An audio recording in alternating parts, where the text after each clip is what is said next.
Hey!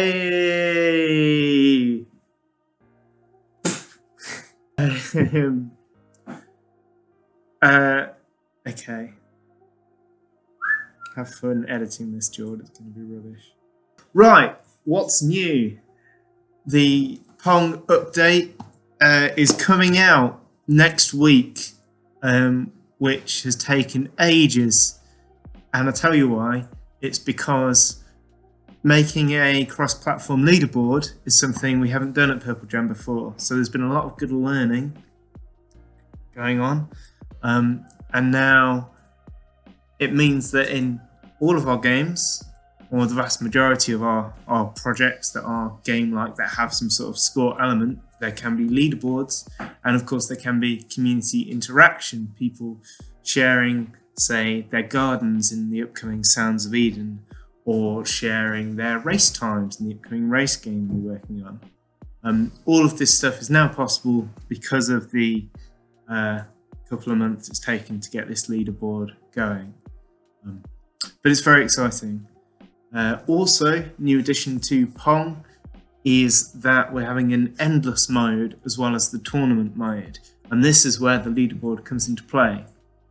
So the longer that you can last in endless mode, the more opponents you beat, the increase in your score. You can then put in your initials, and that gets uploaded to the internet. And then whenever you start Pong, it downloads it, and you can listen to the leaderboard in Pong. So say you manage to beat 5 opponents and you're the champion, you're top of the leaderboard with the highest score. You can then scroll across while you're playing it on mobile, or tap across while you're playing it on desktop, and listen to how you shape up against other players around the world on different platforms. So that's really exciting, and as I say, represents a big step forward, not just for Pong, which is sort of where we're demoing it, but also for everything we release, including the main game, Pitch Black. So yeah, that's excellent. The other changes to Audio Pong include the tournament mode being revamped. So that means that when you finally beat the Emperor, the last opponent, you get a fanfare telling you've completed the game. And if anyone can prove that they've gotten that far, because it's pretty tricky, we'll send out some sort of reward, just a little digital thing saying, well done, congratulations. What else? The sounds in the game have been updated. So that includes the sound of the ball, the sounds of you hitting the ball and the opponent hitting the ball. We've adjusted some of the levels of the mix in game to make it a lot more user. We've fixed a couple of bugs as well, and I'm currently creating the new tutorial, which should make well, it's more interactive than the last one. One of the complaints we had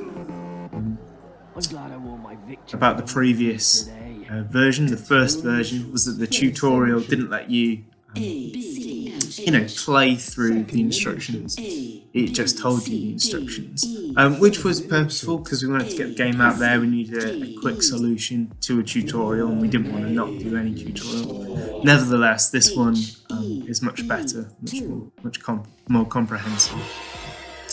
Yeah, so that's the update. As I say, we'll be coming out next week. In other news, we recently had this idea for a racing game, which we're looking at pursuing. We've got some of the audio assets.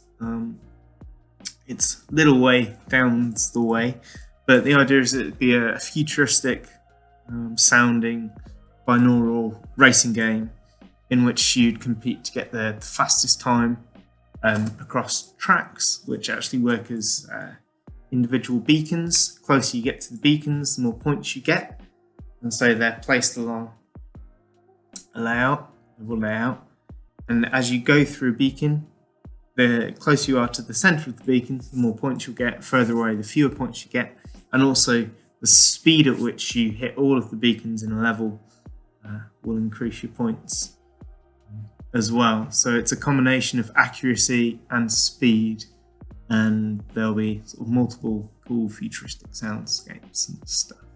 We're looking at doing that in an upcoming game jam in a couple of months, so you might see a little demo of that coming out as well.